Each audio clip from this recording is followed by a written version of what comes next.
Good morning and welcome to this special edition of All Things Aviation and Aerospace. I'm Vince Mickens with Private Air Media. Today's show is going to be somewhat of a departure from what we usually do in promoting opportunities that are available in our industry for young people to consider and for parents to know about. I will say this though, with the two guests that we have on and their backgrounds and the extent of what they've done in their careers, it would be inspiring for anybody that would be listening or watching the show. So it's really still going to accomplish a little bit of what I normally do with this show anyhow. But instead, we're going to talk about the upcoming Air Charter Summit that is being hosted by the National Air Transportation Association, NATA, taking place right here in Washington, D.C., the Washington, D.C. area at the Gaylord National Resort and Convention Center at National Harbor. Joining me for this special preview edition is my guest co-host from NATA, Jillian Williams. I'm laughing because I've had technical stuff that happened before the start of this show. But Jillian manages conference and events for the National Air Transportation Association, again, NATA. Jillian, welcome to the show. Thank you, Vince. It's great to have you co-hosting it with me, especially since you work for NATA and you guys have a really important summit coming up in a few weeks. So looking forward to the conversation. Yeah, so am I. Thank you so much for having me. Absolutely. Jillian, as you know, I've been in the industry for a long time, but I have to say that during our pre-show preparation, I was actually kind of blown away, quite frankly, impressed by both the growth and evolution of the air charter industry, and believe that this is a very timely summit for NATA to be doing. Thankfully, we have two very knowledgeable gentlemen joining us today, as I mentioned earlier, who, in addition to giving us clarity about what is taking place in the air charter industry, will also provide a thorough preview of what to expect at the upcoming summit in a couple of weeks, on June 21st and June 22nd. So let's get started by first introducing our guest. Jillian? All right, Vince, thank you. I'd like to welcome my NATA colleague, Alan Stevens. Alan is the Vice President of Regulatory Affairs for NATA. And prior to that, Alan has served in several key leadership positions at the FAA, including Acting Deputy Director for the Flight Standards Office of Air Charter Safety Assurance. He also served in the Tennessee Air National Guard for over 3 decades, with a list of roles and deserving accolades that would probably take up the entire show. Alan is also a graduate of Embry-Riddle Aeronautical University. Alan, thank you so much for joining us today. We are very much looking forward to this conversation. Thank you, Jillian. Yeah, welcome to the show, Alan. Thank you. Also joining us today is attorney David Norton. David is a partner and head of the aviation practice for the law firm of Shackelford, Bowen, McKinley, and Norton in Dallas, Texas. He is a United States Air Force Academy graduate, received his MBA from Louisiana Tech University and his JD, cum laude, from Southern Methodist University. I get all the stuff out of my mouth, I'd be real good. Sorry about that, David. David also has a very distinguished list of accomplishments that could fill yet another show in its entirety.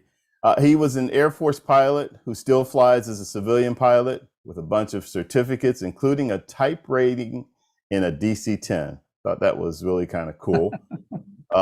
Currently, he flies one of my favorite aircraft, the Cessna Cardinal 177B, for those who have to be exact.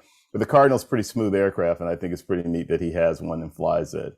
Yeah. Gentlemen, welcome to All Things Aviation and Aerospace. Thank you so much. I'm absolutely delighted and honored to be included.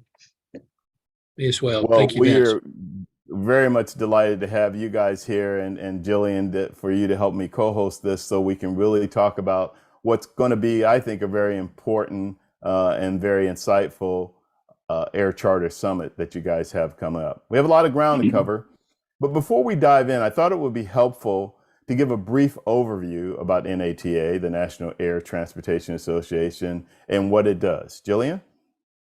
Well, thank you, Vince. I would like to just first start off by providing everyone with NATA's mission statement, which is empowering our members to be safe and successful aviation businesses. We are also the leading national association representing the business interests of general aviation service companies on both the legislative and regulatory matters at the federal level. And we also provide education services and benefits to our members to help ensure their long-term economic success. Thank you, Jillian. Alan, why don't we go ahead and start out by kind of sharing who the speakers are going to be. You're going to have some really great speakers at this summit, and you tell us a little bit about them and about what the summit is going to do. Sure, and thank you, Vince. I will tell you the first keynote speaker that I would like to introduce is Miss Carol Annie Petzonk, who is the assistant Assistant Secretary of the DOT for Aviation. And Ms. Petzonk is going to join us first thing in the morning and kind of kick the whole show off with a look at DOT and what the future holds for the DOT in aviation.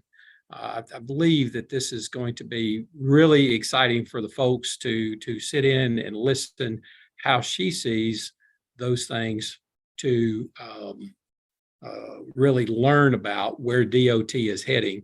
And she's been at the forefront of many efforts, especially around advanced air mobility and such as that. We also have with her in that particular session is going to be Kurt Castagna. And Kurt is our CEO of NATA. He also is very active in California, the Van Nuys area.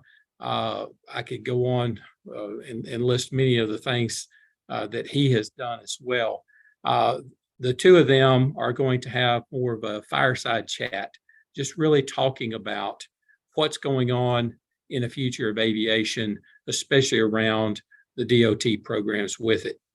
From that, we're going to move into and work with Ms. Shanetta Griffin, who is the Associate Administrator in the FAA for airports. And one of the things that we really want to zero in with her expertise is to talk about what's going on in the infrastructure piece with airports, especially as it relates to charter operations and what the future holds for those charter operations around advanced air mobility. So that's one of the things there. Now, we also are working to get either Mr. Bolter, AVS1, who is Aviation Safety Associate Administrator for the FAA, or his deputy, which is Jody Baker. And we are going to be confirming that this week, which of the two of them. But what we want from them is the aviation safety side of that same conversation with Ms. Shanetta Griffin around airports. So we see that as a very dynamic discussion. So from the operational side to the infrastructure side, and how do those two pieces fit together for the future? Rolling right out of that into that session, we're going to be talking with Ms. Caitlin Locke. Now, Caitlin is the Deputy Executive Director for Flight Standards. And what we want to do with Caitlin and her co-guest, or the guest that's going to be with her, is Anthony Schneider. Tony Schneider is head of what they call AOV in in aviation safety. And what they do and what his main role is to provide oversight of air traffic organization. And a lot of people really have maybe a little confusion around who provides that oversight and how is that done internal into the FAA. And Tony will bring a lot of insight for people and give them the ability to ask a lot of questions around that. So straight out of that session, we're going to, of course, we'll have some lunch and that type of thing, and hopefully get our bellies full. But the next thing that we're going to talk about are three different topic areas, and we're going to have guests there to speak to those. One of those is about illegal charter. And what is it about illegal charter that makes it a charter illegal? What is it about those things? What is the FAA doing to try to prevent those illegal charters from happening to begin with? And that's going to be Mr. Paul D'Allura, and his co-worker is Mr. Don Riley. And they're both out of the Special Enforcement Investigation Team in what they call a Safe Air Charter Committee. So they've been working hard around the world, actually, to brief and educate people on what constitutes an illegal charter and to try to minimize and mitigate those activities. Along with that particular session is information around safety management systems. Now, one of the things we won't be able to do is to really pull apart the new rule and talk it in depth, because it is still being adjudicated. And while that's being done, we can't really go into that, or at least the FAA cannot. What we can do, though, is talk about a topic that I think most of our members had addressed during some webinars we had earlier this year to try to figure out what was the biggest interest areas. One of those was scalability of a safety management system. So we're going to have Mr. Dale Whitmore out of the SMS program office from Flight Standards, who will be sharing with us information about that. We'll roll right out of that particular session. We're going to have Ms. Karen Huggard, who is our VP of Government Affairs here at National Air Transportation Association. And she's going to be talking about what we're trying to accomplish in the FAA Reauthorization bill. To what are our primary interests? What are we trying to get accomplished there? And I believe what you will be able to see and hear are those things that you will be able to then take away and understand how we're going to try to accomplish some of the improvements in the government service there. A couple other things I wanted to share with you is the session that we're going to have on illegal charter, which is Mr. David Norton, Mr. Paul Lang, and Ms. Eileen Gleimer are going to be there. And I'll tell you what, let me pause there. And David, would you like to talk a little bit about that particular session, since you're really closer to that? Yeah, and I'd be happy to. So we're going to talk about public charters. Public charter is it's a term of art. It's a regulated concept. It's found in 14 CFR Part 380. That means it's a DOT economic regulation.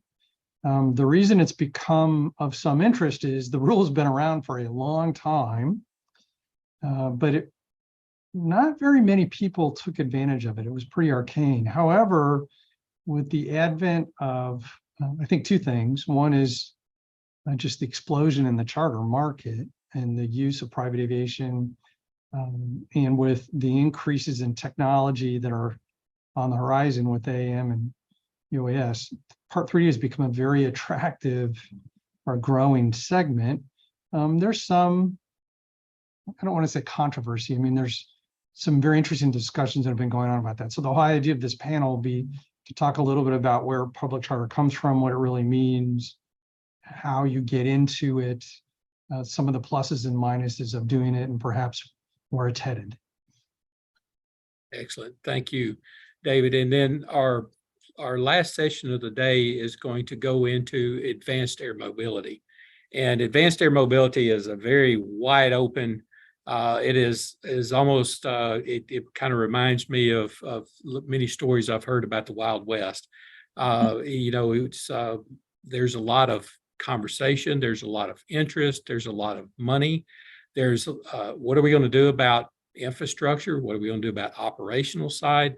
So we're going to have Megan Eisenstein, who is our Managing Director of Industry Affairs and Innovation, and she's going to lead a panel.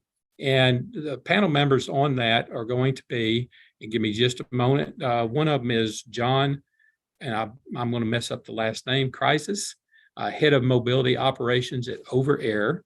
And another person that we're going to have there as well is going to be, and I'm flipping through these, and I apologize that I did not have that up. But the next person is Mr. Nate Ward, Head of Network Development for Beta Technologies. So we're going to have two very important guests in the advanced air mobility world, and Megan is going to work with them to ask those kinds of questions of what we've heard about with the charter operations through the day. How does that going to look for the future, and how does advanced air mobility fit into that picture, both from the infrastructure side and the operations side? So as you can see, it is going to be an extremely busy day.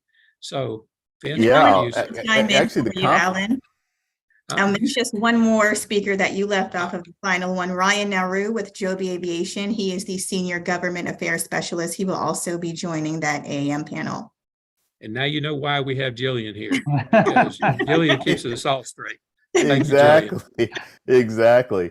You know, I was just going to say that the one thing that really stands out to me and has stood out to me in our conversation about this upcoming summit is public charter, and what that really means, and the different aspects of it. So Alan and David, can you guys kind of expand on that, and particularly with what you're going to cover and talk about that during the summit? Well, how about we do this first, David? If you don't mind, let me toss it over to you and let you just kind of walk the audience through what it is, what it's not, and kind of some of the parameters, and then I'll share a little bit about what we want to talk about through the day with that. Okay, no, that'd be great. I'd be happy to do that. So yeah, just to expand a little bit on my kind of introduction to it. You know, in the aviation world, as you're out there flying around, it can be sliced and diced in many different ways, but one way to parse out all your responsibilities are on the regulatory side are the FAA, which governs safety ideas, you know, the safe operation of the aircraft, and the Department of Transportation, Office of the Secretary of Transportation, who oversees and governs the economic aspects of aviation.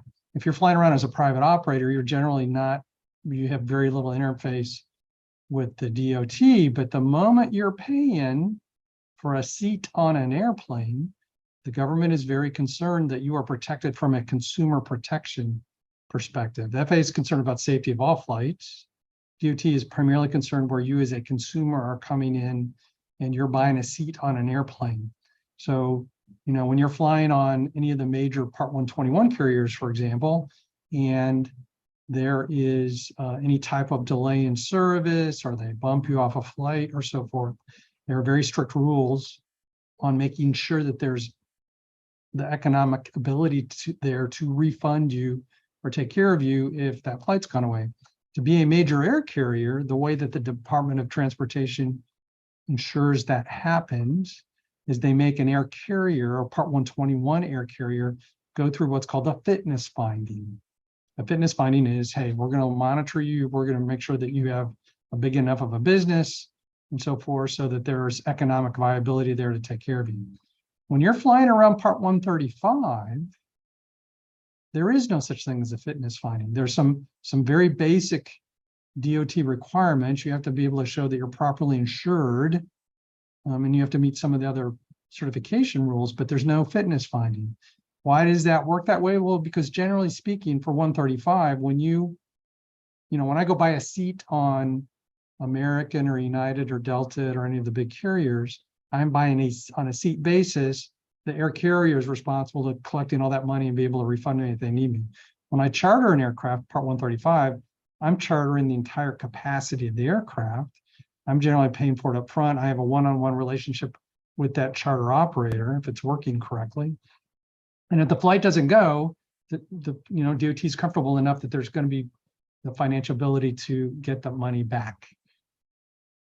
Part 380 kind of fills a niche. It was created to allow for the sale of a single seat on an aircraft, but then have the flight conducted by a Part 135 operator who has not gone through a fitness finding. So how does DOT protect the economic interests of the person who's bought that one seat? And Part 380 spells out a mechanism to be able to place the money into an escrow account there are a couple different ways that the carrier can do that. There's a party called the public charter operator who collects the money, has to place it into an escrow account. And then based on that, that public charter operator hires the charter company. As far as the charter company is concerned, they're still selling the full capacity of the airplane. It's the public charter operator that gets to sell single seats. But the only reason they do that is because they don't get to go collect your money and keep it before the flight. It has to go into an escrow account. If the flight doesn't make, the money comes back. If the flight's conducted, then the money's released to the parties. That's how Part 380 works. So that's actually been part of the issue with Part 380 is those economic requirements, having the right escrow account, having a bank that understands it and is willing to work with you on setting that all up, or having a security bond or surety bond, having the financial instruments in place. That has been difficult. More and more companies are figuring that out. They're figuring out how to make it work. And that's becoming a growing industry now where, I can sit, it used to be, I love snow skiing. I live in Dallas. I love snow skiing. I love going to Taos, New Mexico. There's no easy way to get from Dallas to Taos, New Mexico. You're either going to fly to Albuquerque and drive, or you got to drive. And a couple of years ago, they started using a Part 380 public charter operator. And it's amazing because now I can get from Dallas to Taos, New Mexico in about an hour and a half. It just blows us away. That's a vehicle that would not be able to be done through a 121 carrier because there's not enough volume to warrant putting scheduled service in. At the same time, there aren't very many people that can have the financial wherewithal to charter an airplane by themselves to go to Taos. But there's a fair number of people that can pay a little bit more maybe than you would have paid for a 121 ticket, but you only are buying a seat. I think that's a really good example of a niche market that 380 fills. It gives some additional opportunity, gives more flying capability to the flying public because it's a new offer. It's an expanded offering, and at the same time, it creates it creates more jobs in the aviation industry. So David, as summary of 380. Yeah, and I was going to say, as the airlines pull back on some of the smaller regional airports, this opens up opportunities to still be able to go to those airports while they're doing that. That's exactly right. That's actually one of the niches that 380 is filling, and that there are some communities that are now that as they learn about 380, they're very interested in trying to entice that activity into their community because it does create a semi-scheduled program opportunity for their citizens. Yeah, Alan. And so what you heard there was the background and kind of the overview of what Part 380 is. And you'll hear people like myself and David talk a lot about a part and that type of thing. For the audience, for the purpose of the listeners, I'd like to just quickly say that when we use the word part, we're talking about a part of the actual Code of Federal Regulations or the codified federal regulations. Now, those in aviation, we divide them up into parts, and we'll talk about Part 121, which deals with like your Delta Airlines, your Southwest and JetBlue and so forth. Part 135 that deals with people that you can go hire a particular charter flight from. And if you specifically want to do that yourself, it's just like David had described. Part 91, like Vince was talking about, just going up and maybe I just want to go to Lambert's and get a throat roll or something, and I just want to eat some lunch. Those are the kinds of operations that are done. And then, okay, so how did Part 380 fit into all of this? And that part describes the mechanisms that David was talking about to ensure that people are not, their money is not separated from them without relief.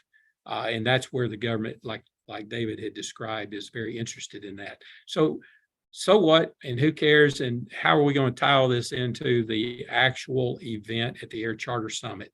So one of the things that I learned very quickly when I came into this role back in October of last year was that we had not conducted an Air Charter Summit since 2014. So kind of digging into that a little bit. Well, why not? And, and there's many factors and different things that went on. But what we also learned is there are some key things that are going on in the industry, safety management systems, other things like that. But Part 380 is a very integral part of how the industry operates today. And it is one of those things that's not well understood.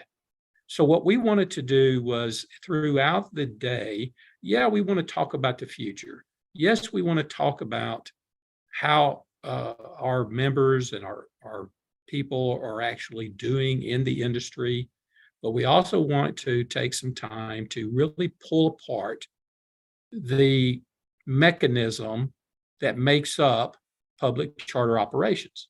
And so many of the questions that we'll be asking our guests through the day as we get into some of the topics are going to be centered around public charter operations. What do they see as the future for that?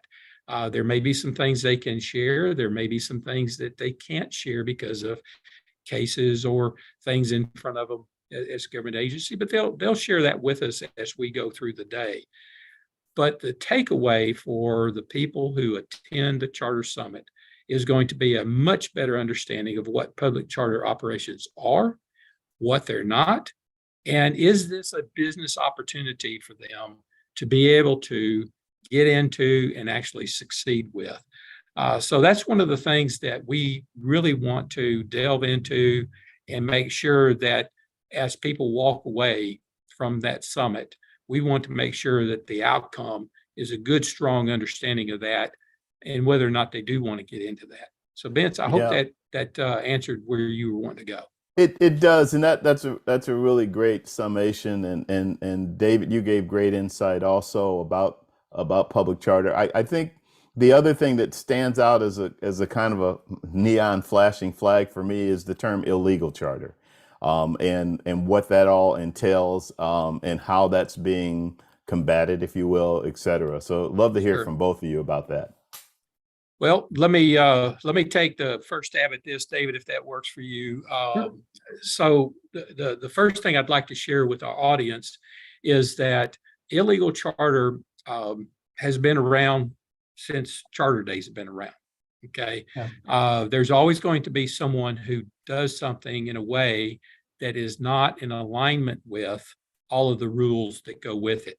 Why are the rules there? The regulations, as when I was being taught at the FAA Academy, when I went through back in 2003, one of the key things they said is the regulations are written in blood.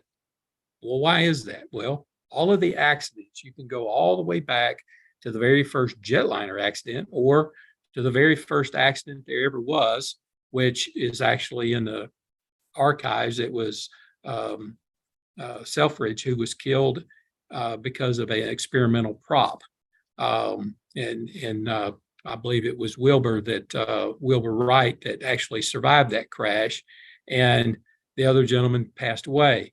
But ever since that day, when that happened, we've learned from our errors and our mistakes, and those are written into the actual federal regulations.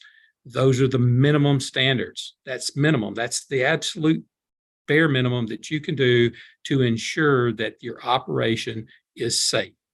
And when you're carrying other passengers and you're asking them to pay you, you need to do everything within your power to ensure that that operation is conducted in a safe manner. So back to illegal charter. What is that? I mean, what's going on here? Right. There are those particular people out there who might try to cut around the rules a little bit for advantage. So you might hear things like, hey, down the street, it may cost you X, but I can get that in half, or I can get that a fourth of what it may cost over there. Red flag. The red flag. The very first red flag is, oh, I can do it for so much cheaper. And so what has been going on in the FAA is they have recognized this as an issue. They have a special enforcement investigation team who goes in and investigates these types of events. And they're also working on the education piece, which is to educate people who would ride and to pay for a charter, to help them understand which ones are legal and which ones are not.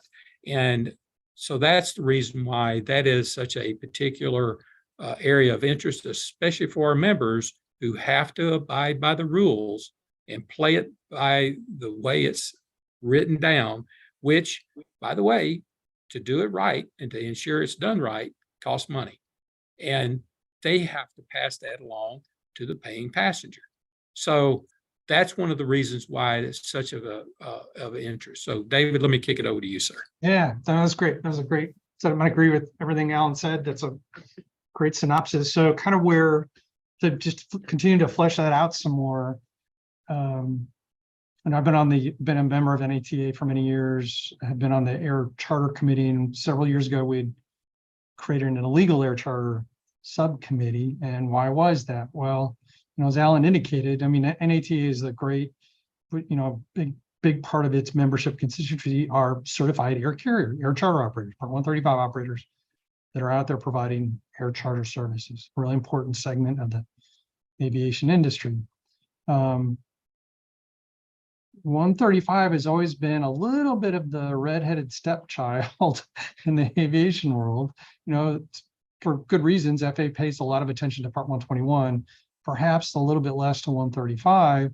And I've seen over the 25 years of doing this that their interest in 135 kind of comes and goes, and it depends on what's going on and so forth. Well, in the 2006 timeframe, there was an accident that really drew a lot of attention.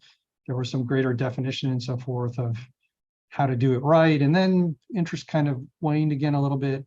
But starting after the Great Recession, there were a lot of airplanes sitting around, a lot of owners with airplanes that weren't flying very much, and they were looking for ways to try and mitigate some of their costs. I'm giving you anecdotal evidence here. So there started to be there was a noticeable and significant increase in the use of what are called aircraft dry leases. That doesn't actually have anything to do with fuel per se. It's more a question of who's providing the pilots, who's operating the aircraft. And there was an increase in dry leasing that should have been done as wet leases, that should have been conducted under a 135 certificate. There were also instances where a very few, a small number, but some charter operators, certificated operators, were cutting corners themselves and doing things that perhaps they shouldn't have been. And it became very noticeable in the industry. There were a lot of safety concerns. On the one hand, people that are paying money to get on an airplane, they should have all the protections afforded to a commercial operation. Like Alan said, that safety is the main thing. If you're paying for the money, then you ought to have some confidence that that operation is being looked at and so forth.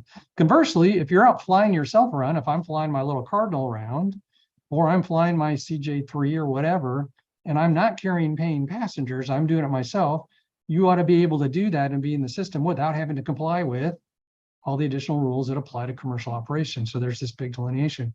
So that had become a bigger issue. NATA became very concerned for its membership because it's really unfair for a charter operator who's doing it right and spending the money to do it right, having somebody down hangar row who's offering essentially the same service at half the price because they're doing it, it's called 134.5. They got everything but the certificate, right? So, they're basically doing charter without all the overhead that's required to do charter. And at the same time, you want to be fair to the customers that they're safe, but you also want to be able to delineate so that people that are flying under Part 91, as Alan referenced earlier, that's done correctly. So I remember sitting at a table there, some members of the illegal air charter subcommittee sat headquarters FAA back in the I don't remember the exact year, it was 2015, 2016 timeframe, where we asked to meet with them. And we were very actually happy. The special emphasis investigation team was part of the meeting, see it.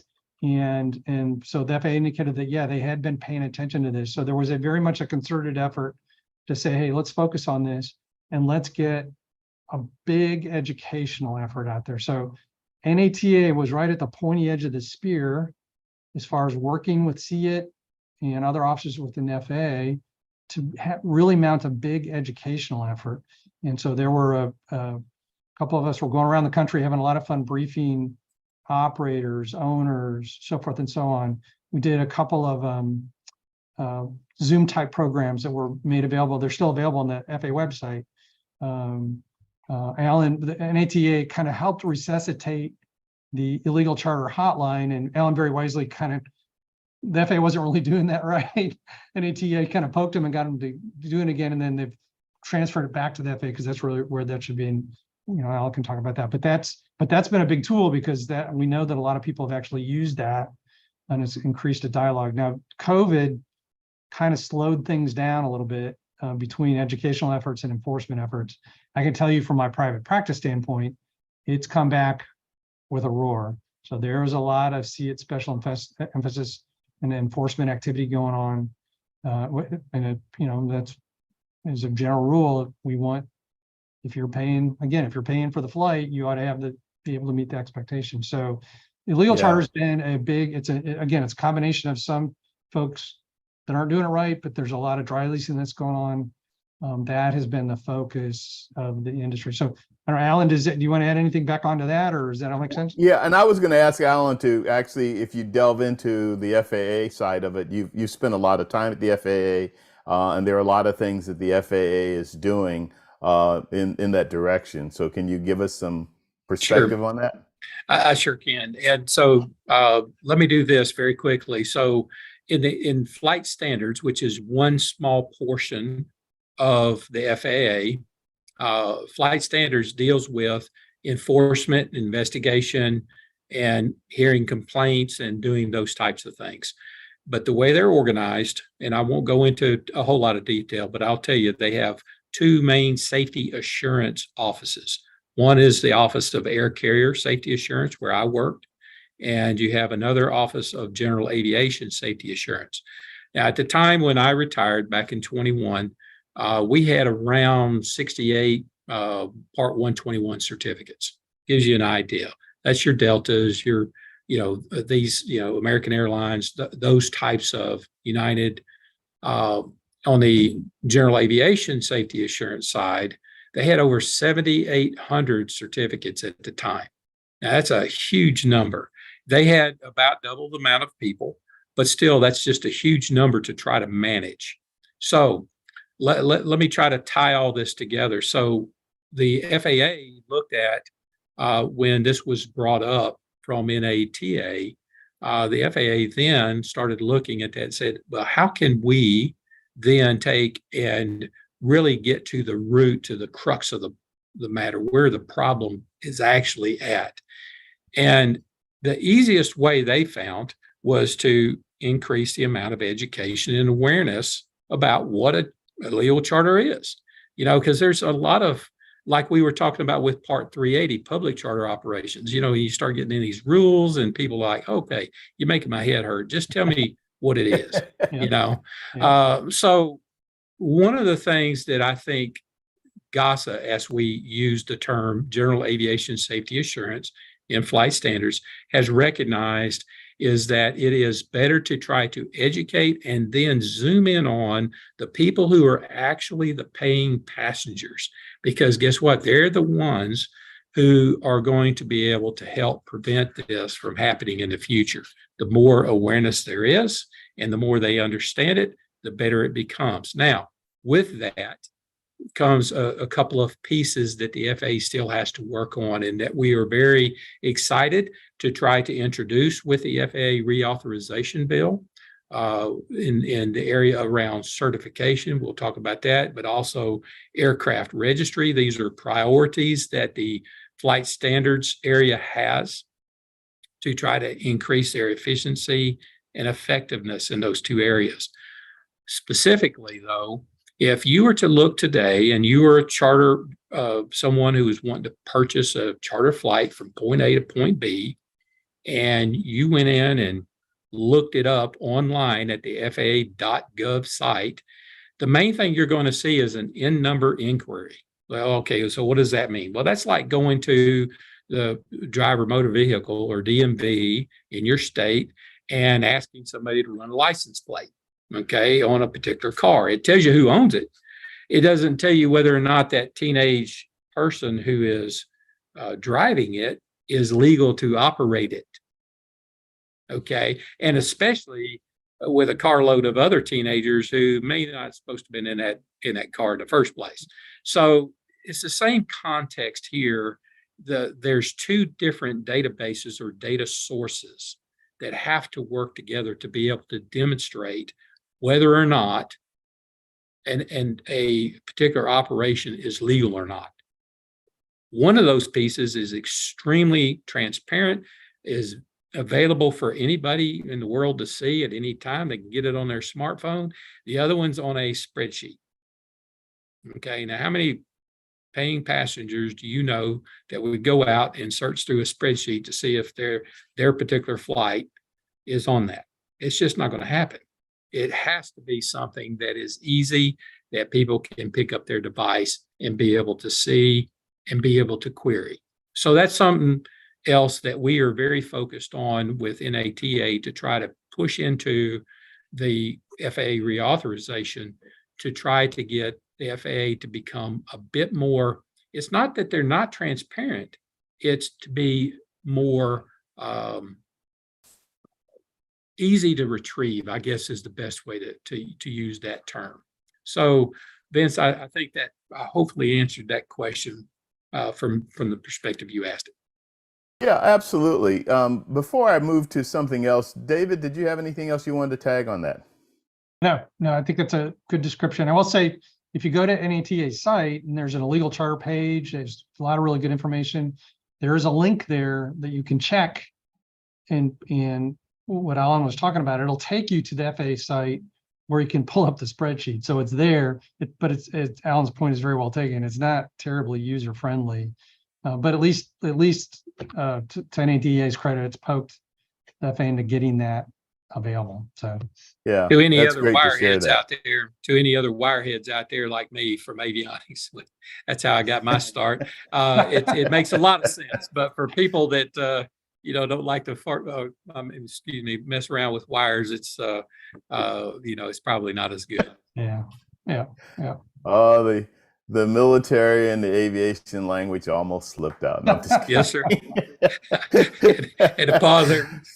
So the other elephant in the room, if you will, is that thing that comes around every 5 years called FAA reauthorization and budget and all of that represents.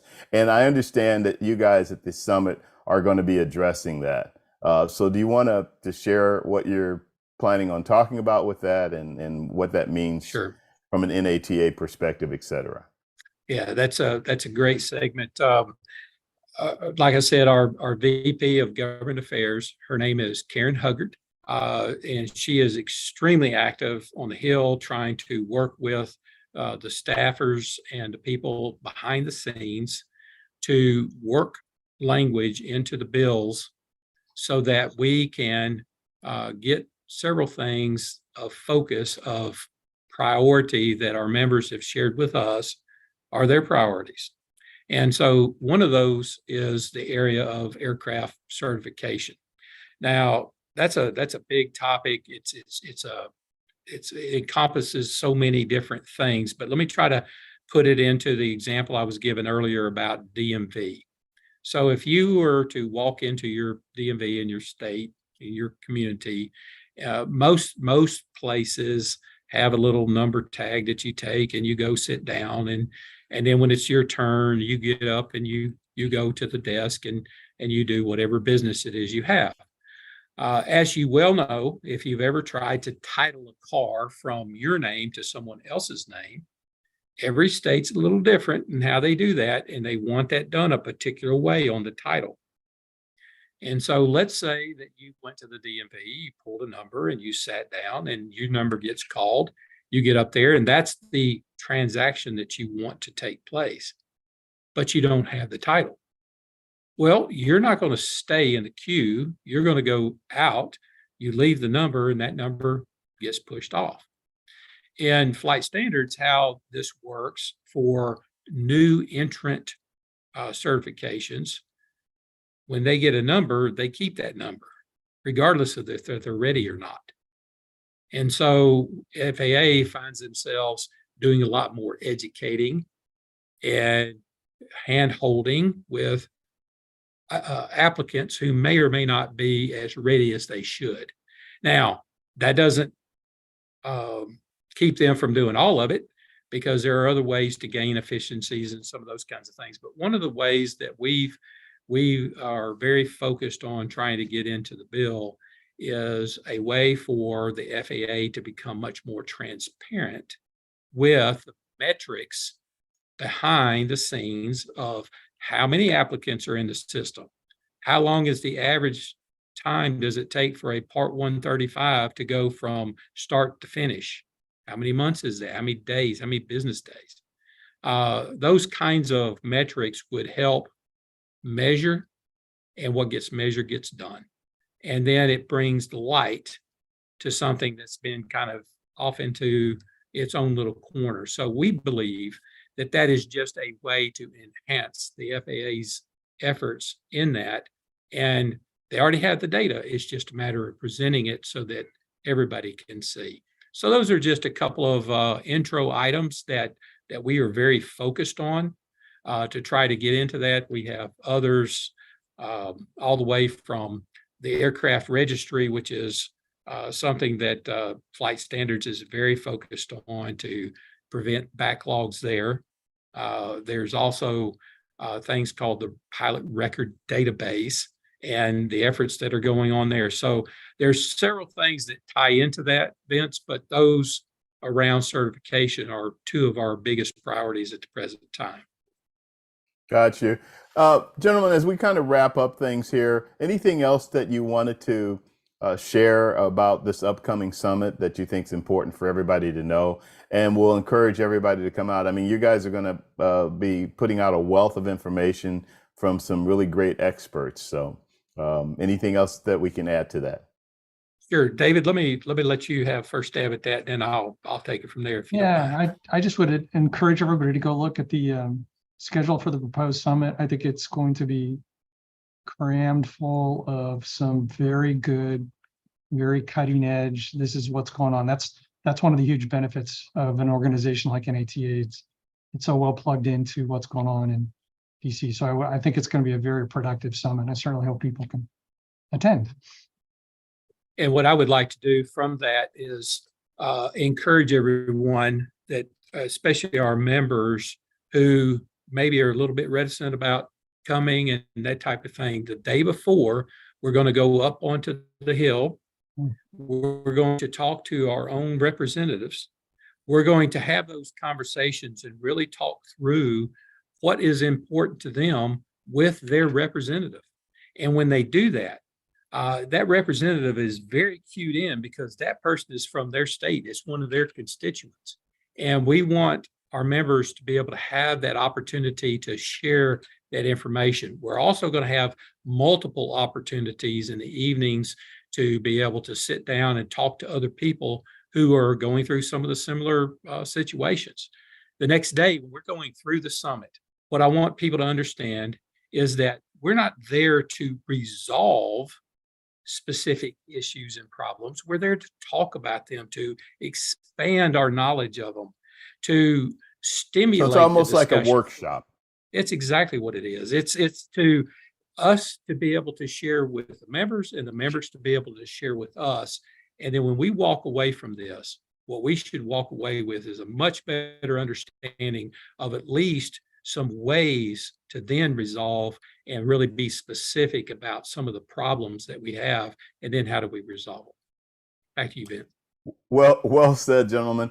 Jillian, tell us how anybody that's interested can, after hearing about this and everything, register, et cetera, for the summit. Yeah, of course. You would just need to go to our website, www.nata.aero, select the events tab, and you'll be able to click on the Air Charter Summit.